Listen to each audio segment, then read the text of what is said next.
Gratitude saved my life more times than I could recount. And I say that in the terms of no matter what trial or tribulation I have ever gone through, gratitude has always shown light on. If you believe we can change the narrative, if you believe we can change our communities, if you believe we can change the outcomes, then we can change the world. I'm Rob Richardson. Welcome to Disruption Now. Welcome to Disruption Now. I'm your host and moderator, Rob Richardson. With me is Rachel Desrochers, and she's an amazing disruptor. She is really disrupting how we need to think about being thankful for what we have. In the Gratitude Collective, she's really launched that as her essential purpose to change the way women see themselves, to be able to create power. That's one thing. Also, she does a lot in the space when it comes to food and helping others use the power of food and collectively sourcing things here in Cincinnati. I think she does many other things, events all across Cincinnati, and I think now it's expanding to Cleveland, probably some other markets. Does all types of amazing things, and she does all that. She's also a mom, serial entrepreneur, many other things. So she definitely fits the definition of a disruptor. Rachel, welcome to the show. I'm so excited to be here. Hi, Rob. Good to have you. Good to have you. So I'm excited about this conversation to follow up on the many conversations we've had, and it's exciting for really to be able to develop the relationship with you and just see the amazing work you're able to do here, and people all across now the Midwest and in the world, I'm sure, are seeing the great work that you're doing. So first of all, thank you. Italy. I'm going to Italy. I'm giving a keynote over there. Let's go. I leave Thursday. Yeah, I might come on the plane with you because I like to. I know. It's like, all right, if I have to. No. It's good. I love my work. Serial entrepreneur. I've been building businesses here in the region since 2010. I started it all with a cookie company, Grateful Grams, and we distributed graham crackers across the country. We sold in Whole Foods and Kroger, and the whole premise of that was to create a gratitude company that we made it, and we just talked about through a cookie, right? And it's like versus being a cookie company that talked about gratitude. We were a gratitude company that made a cookie. So I've always led with that. So talk about that because you got to jump into it. Let me just say this a little bit because I want to ask a question around that. Yeah. The Grateful Grams, your company's called the Gratitude Collective. That's the overall branch. What makes gratitude so central to everything you do, and why is that so important to you? Gratitude saved my life more times than I could recount. And I say that in the terms of no matter what trial or tribulation I have ever gone through, gratitude has always shown light on that and shown me the whole picture versus the picture that our brain sometimes wants to give us, which is just like the hardship. I was taught gratitude when I was a kid. I mean, I remember that first lesson coming from my dad. I was the girl that got picked on in grade school.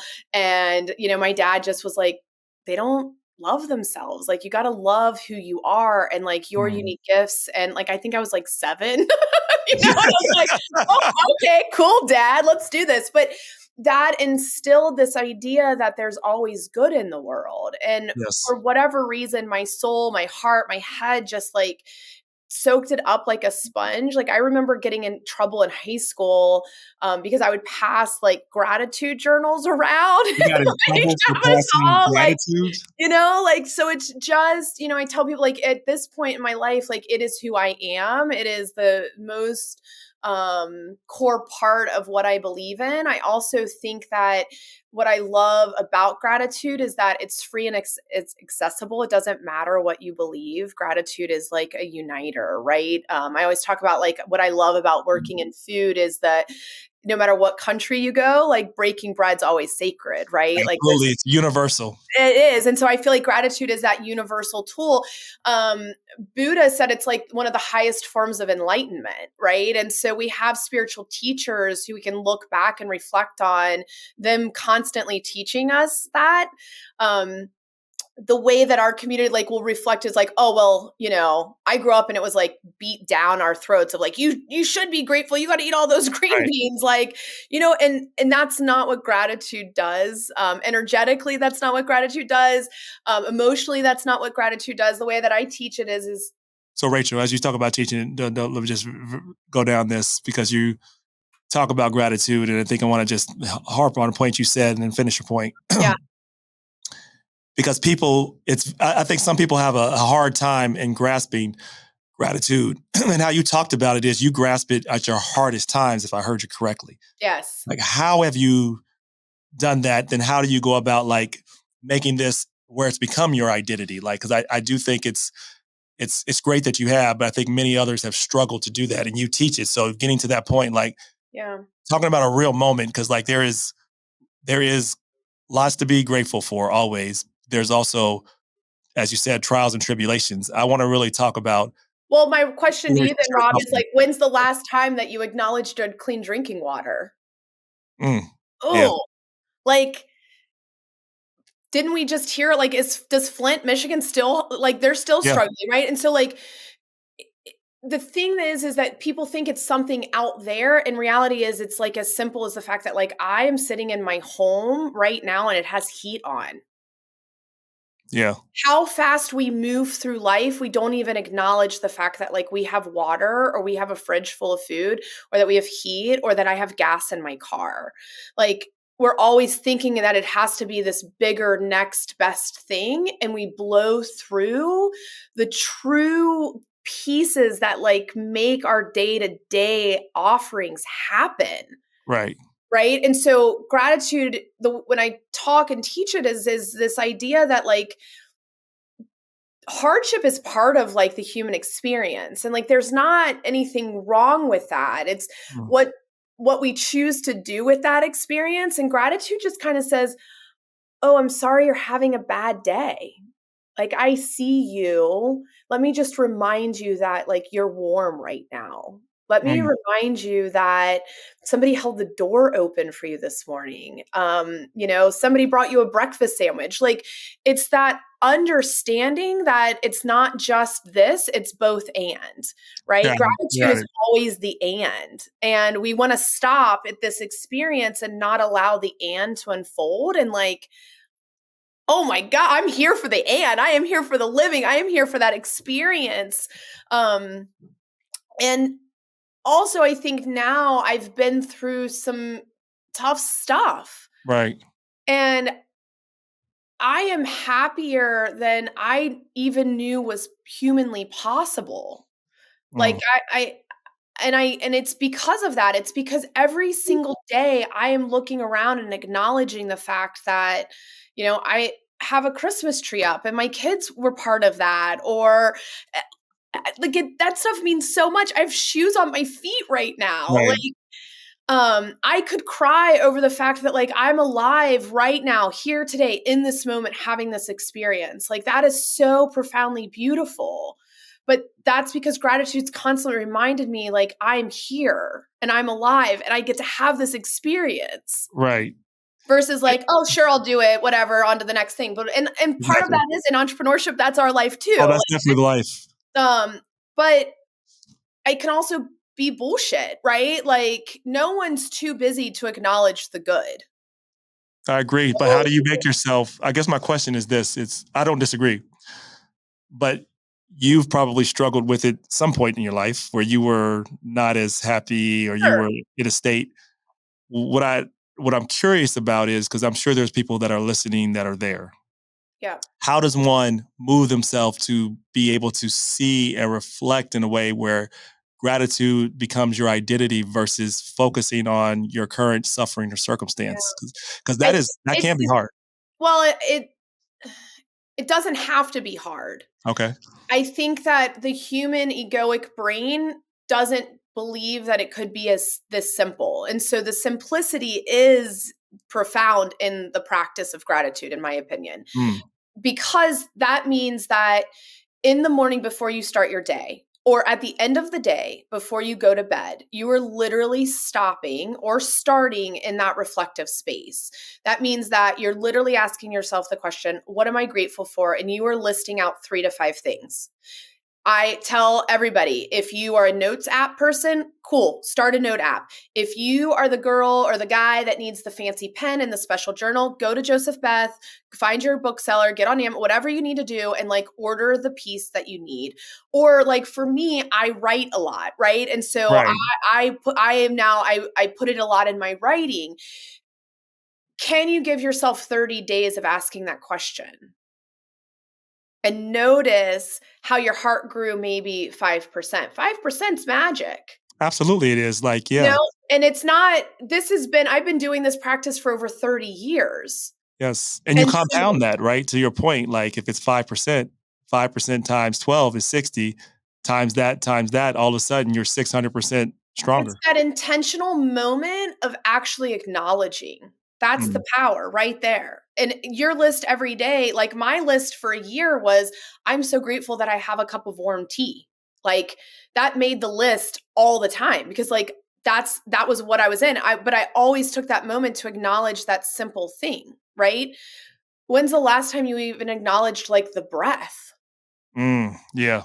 Like there's just so much that we take for granted. And I think gratitude brings that back a little bit into reality of yes, and. Yes, Dan. Okay.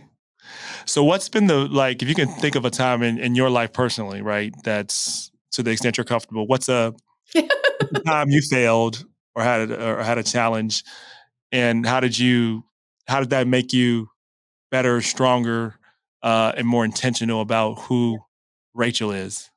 Well, I think the best correlation in this moment would be to talk about my mom and her passing. Mm, She died in 2020, and I have a book coming out called The Morning Light. yeah. And it's that, and that whole thing is about watching my person die and how it invigorated me to live. I am so grateful that I was here and I was a witness to that. I am so grateful that my mom raised and loved me to the best of her ability, not mine, but Yeah. hers, and I love talking about and distinguishing that. I think, you know, um I am extremely grateful that I was loved by her. I'm grateful that I look around and there's reminders in my home, the sunflower, that like transports me back to that moment with her. Mm.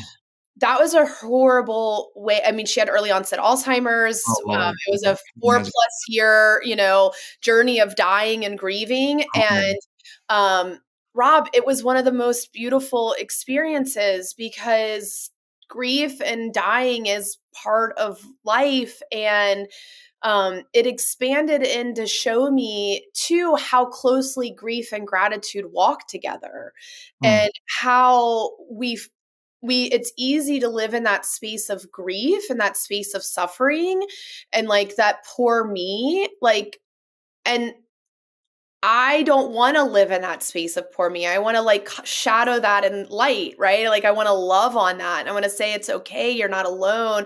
You're going to get through this. You and I even had that conversation of like the how we choose suffering. Like suffering's part of yep. this beautiful human experience. I tell people all the time, like if you have a question, like I would much rather you shoot me an email, like versus like suffering in the unknown of like what Yes. Google's going to tell you, right?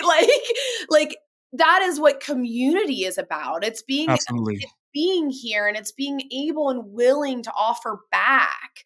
Um, I mean, I love it, Right. And obviously. the suffering we charge, there's a couple things with your the passing of your mother, and I'm sorry for your loss. Thank you. She was one hell of a woman. So I mean, I yeah, could she created one hell of a woman too. I could say, like, hey, things are passed down, right? They're yeah, there, right? yeah, So what's also passed down, like you said, and unintentionally, yeah, most of the time, is trauma. That's where we learn how to hold on to suffering when it's unnecessary, or yeah, have these triggers within us. So I guess like how can we, this is something we talked about, how do we, instead of passing down our trauma, which we normally do, how do we pass down our healing for others in the next generation to not carry that trauma with us? Because Mhm. sometimes we're unaware of that trauma that we're even carrying. I'm not a therapist, but I think that there's a lot of tools that we have that create accessibility. And I think, when I have this conversation of first, I think it's acknowledging that you have something that's weighing you down and that you Mm, want the story to be different. Like you have to choose to be ready and willing to tell a different story. And when you're ready to choose something different, what tools are then available, right? I, that's a I, key part, like that you said, that I think blocks people a lot, Rachel. It's because a lot of the times people don't want to even I face it. constantly look at what my part was. I'm not, like in trauma, not all Mm, of it, not all of it. There's a lot of moving parts and pieces in that, right? And I, a question that I consistently ask myself, whether it's in trauma, whether it's in vision, whether it's in conversation, is what's real? yeah. Like Mm, understanding actually what's real in that is really important. And we jump right over that step and we place blame, or we think that this person was fully in the wrong and I didn't do anything wrong. And mm. I think there's a lot of things to unpack in that. When you say what's real, right? I love the reason why I like that is because our brain plays tricks on us. So yeah, there's studies that shown, right? The only thing that's real is right now, the fully real that we can totally comprehend yeah, is the right now. This yeah, is the realest thing we have, because the future hasn't happened. So you're literally making that up in your brain. And the past, and studies have shown that people don't remember the past, like they're like 90% inaccurate. I think the studies around that, right? So a lot of the things, even our most traumatic moments that we think we remember in specific detail, the yeah, details we don't actually remember. So we're actually living a simulation in the past or the future, unless we choose to stay in the present, which is what I feel like your gratitude is about. yeah. Yeah. I just did a strategy session with somebody and we were talking through anxiety, and like anxiety is lack of presence, right? Like it's the worry of, and if you asked yourself what was real when you're worrying, does that help you get a little clearer there? When I start to worry, when I start to think, I don't know how it's going to get done. Why me? Why not me? Why her? What's real, Mm, yeah. What's right? real, and what are we allowing ourselves to weigh us down unnecessarily through our own traumas that's been passed down through us. And I think that's why your work is so important. Specifically, I want to shift to actually talking about what you do in Oh, terms of women, right? And what you've done with the power to pursue, and and what that is and what that journey is. so Um, from Grateful Grams, we opened Incubator Kitchen Collective. I'll just plug yes. that quickly. That's our nonprofit. It's a shared use commercial kitchen space for food entrepreneurs. I've helped over 200 food startups here in the region. By the There's way, what made you get into food? Like, what was the thing there before we I get into grew food? up in food. Food is in my blood. My great grandfather started a restaurant in the 40s.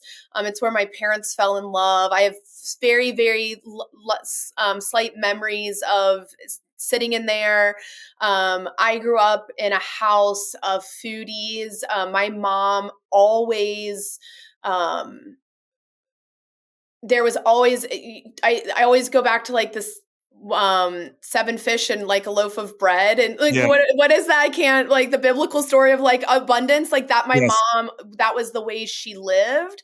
um I also witnessed our house being full and her feeding Mm, people, no matter where or who they came. Like that's how she loved people. I always understood that like food is what brings people together, and so like absolutely. my purpose, and like I feel like my purpose on this planet is to spread the message of gratitude and build community. And when I started working in food, it's one, I was comfortable in it, right? Like I knew it, I kind of Yeah. grew up in it. But we were so focused, a lot of the stuff so focused on the business, and I want to focus on the human. I feel like if, that when I talk about the incubator, healthy people build healthy businesses, like how are we actually supporting the person behind the business? Because if they're strong and feel confident and competent, they can actually go forward in the work versus like what we typically do is just pile it on. Exactly. You got to do more. You're not working hard enough. And so I really care about the humans. And I do a bunch of other stuff.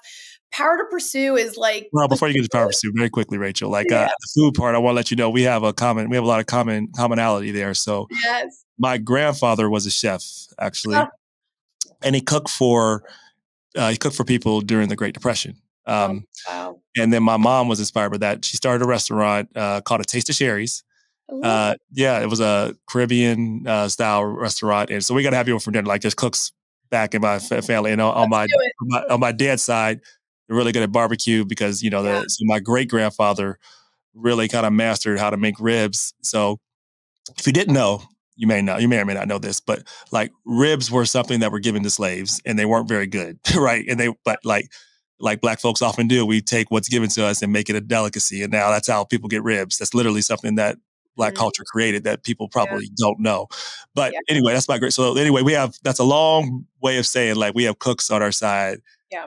in my family, and we got to have you over because we definitely share that commonality of bringing people together, cooking with the Yeah. family, and all that stuff. So I understand what you're saying. And Like the bet. You're right. And I was in the kitchen today and I felt so loved. Our yeah, people are so that's the power of food, right? And um I did marketing for a national grocer for a decade. And so just seeing all of the aspects of it.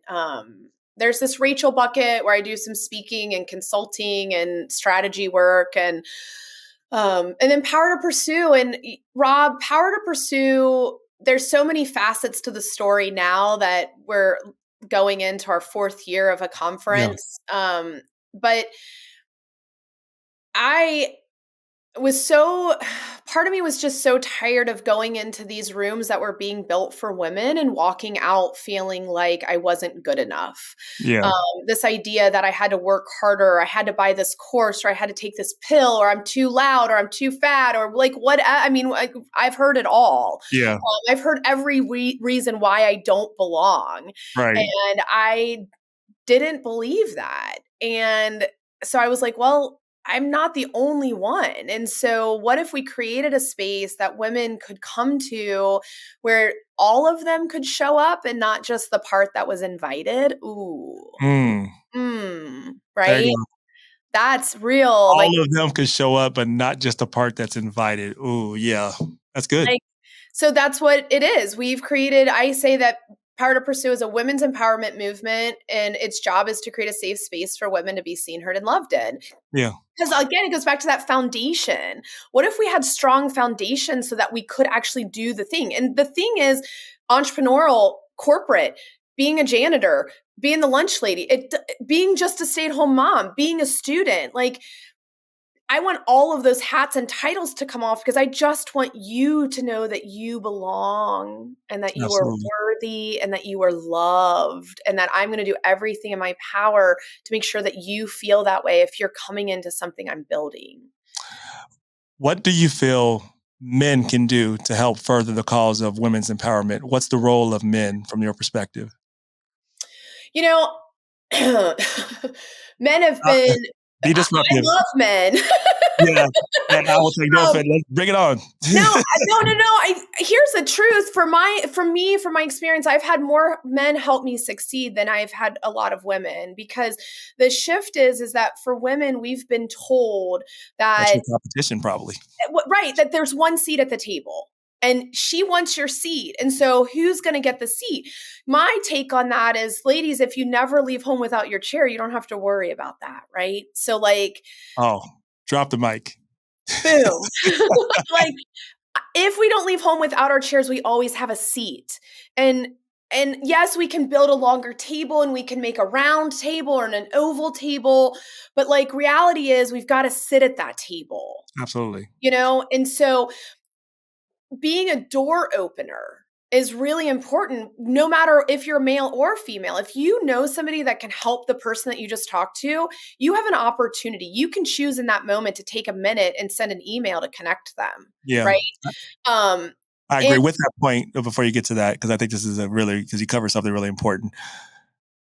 What the same thing that you are describing when it comes to women and the challenge is the same struggle that Black folks and other groups that have been traditionally marginalized, that still go through these both systemic and also historical and also psychological struggles that are a result of all those things, right? And so, like, I've had the same struggles too, because people think like there's only a room for two of us. Like, why? That's yep, not. I'm not accepting that narrative. At the yep. same time, people do play that narrative. Like, I have Oh my gosh. people play that narrative, and it's there. So, like, I think when you get to, you can go there because I want to say this very quickly. I think with the man, what we need to do, the first time we had this conversation, and I think I wanted to have it publicly, the first time I realized and had a grasp of the importance that I played in terms of women's empowerment, because every man does, because Yeah, we all have something which is called privilege, and that's a hard word for people to say. So I want to define it for people so they understand what I mean. okay. Privilege is not saying that you didn't have struggle. Yeah, Privilege is about the things you don't have to go through simply because of who you are, the color of your skin, or that you're a male, or that you're born in America, for example. These are privileges that you don't have to go through, that you should be grateful for, frankly, because privilege is not a bad thing in itself. It's correct. only bad if you're not aware of it It, and you abuse it, right? And so, like, I came to the realization of having the privilege when I was in a gender and law class, because yep, uh, I'm Black. I understand racism because I've been through it. I could tell you many stories, from police to anything else and everything else, right? yep, I understand it. It does exist. Whether people believe it's real or not, it is completely real. I don't see it as a limitation, but it yep, does exist. Okay. So there's that. But I didn't really fully appreciate my role in having male privilege until that class. And someone reversed the question on me to say, well, like, how are we responsible for all of this? It says, it's not that you're responsible. You just have to just know and be aware of it. You know how racism works? And I'm like, oh God, then it clicked for me. But so I do see that, and making sure that men, just to say, like, their role is to make sure that we are empowering, because we do things that are that are unconscious, because it's so systemic for us to over explain, to take an idea of a woman, to do those be willing things. to have that conversation. I think that's it, is not coming and somebody saying, hey, you had an opportunity. And what we do in the human experience is to shut down. I did wrong. They're wrong. I can't believe. And it's like, wait a second. No, you're right. I could have just opened the door. Yeah, exactly. And so it it's not wrong, but you have an opportunity to change, because it is wrong, right? Like It is when wrong. It is wrong, it but, is like, wrong. it doesn't mean just because it's not intentional doesn't mean it's Correct. not And right. and how long can we That go, is well, true. it wasn't intentional, like, like that's bullshit now, right? Like that Yeah. doesn't work, because that's you just saying, I'm taking the easy way out because I don't want to do the work. And I think that's interesting, because I so there is a weight for me, and like energetically weight of like, I am so committed to making sure, if I'm standing on this platform and going, I'm creating a room for all women, then by God, I need to make sure that all women are represented. And we keep growing and pushing that, right? Like, and I have conversations, it's not black and white women, right? Like there is a whole sea of women out there. Our stages easily sit 45 to 52% in a diverse standpoint, and Right. I'm really proud of that Which is number. highly unusual, by the way. It's highly unusual, and people, I will say, like, I don't know how you do that. Like that's, and it's not hard when the intention is, this is the job, right? And I take that job very seriously. I also see that reflected back in our audience. Our audience sits at a 40% easily diverse. Last year I was at Black Tech Week, and I had two Black women come up to me, and they told me how seen they felt in my room, Rob. And like I literally, like I hold that compliment so high because like that's the work, right? Like that means something to me. It's not that I'm doing it just to do it. I'm doing it because I believe that we need it and that it is accessible to all of us, right? And so I'm going to do everything in my power to create that equality in the way that I can, right? Yes. You do Will such I? a great job of it Well, too. Like, thank you. I mean, it's how do you give people advice? Sorry to interrupt you. Like, oh no no what it like? Because there's a lot of people that struggle with this. Like you ask. said. That's my advice. Okay. Like Yeah. I mean, we're afraid of the ask. We are so afraid of asking. And I think that fear of asking is probably because we know what the truth is and we don't want to hear it. mm, Or we don't want someone to say, yeah, I can help you. Because then if they can help you, then you got to do it. yeah. You know, I went to other women and I said, this is my vision. I need to ask you, not from, I don't want to whitewash anything. I don't want it to be white privilege. I don't want to not do my homework, right? Because I think that's a lot of the stuff that's Black women, it's not their job to tell me how to create space for them. It's my job, right? And so I did that. I sat, you know, I tell people a lot of the times my job with Power to Pursue is mainly just listening. Mm, Because if yeah. I listen, then I hear what our community is seeking and the whole community, right? Like there's a common thread here. And all I want to do is listen and be able to pull the common thread. And so, you guys, one of the most powerful assets you have is your voice. And in that voice is the ask. And Yeah. so if something's holding you back, it's not the ask that's holding you back. It's actually your lack of belief in yourself, the lack of belief that you belong or that you don't feel worthy or that, you know, I struggled with my size or the fact that I didn't have this degree for years of like, because Right. that's what I was told. I was told I didn't have what it takes. And now I'm Right. like, wait, I don't believe that. Yeah. Um, all right. So, like because you kind of went back to what you believed earlier. So, I'll have some rapid fire questions. One aligns with that one. What advice would you give your younger self, and what advice would you ignore? Oh, advice for younger self, and I joke all the time, Nike was really onto it, but like just do it. I think that my younger self, I think a lot of our younger selves needs that reminder that we do belong. And so however you find that, if it's a mantra, if it's writing it on a page, like whatever, but and then not taking, you know, Rob, as hard as some of the decisions I made and the experiences I went through, everything was beautiful at the end of it. So I don't know that there's anything I would, you know, don't lie. Don't Yeah. be a liar. Any Tell the advice you would ignore? Hmm. Yeah, everybody that the people that don't believe in you. Yes, ignore all of them. I agree. Yeah. I mean, I'm with you. I mean, yes, define yourself for yourself by yourself. yeah. That's what Mama Richardson says. What's an important truth you have that very few people agree with you on? Hmm. So when we were talking, we talked a little bit about this, and I was like, oh, that's a stumper for me. And you then we started talking about this idea of suffering, and you're like, Yeah. Rach, like you're kind of on. And I think that it's taking back control over what you're choosing as suffering is something, you know, like we want to place blame on all these outside things. And I've had some, we call them big T traumas and little T traumas. Like I've Yeah. had both. And it goes back to that asking. I think again, this idea that we're not in control of it all.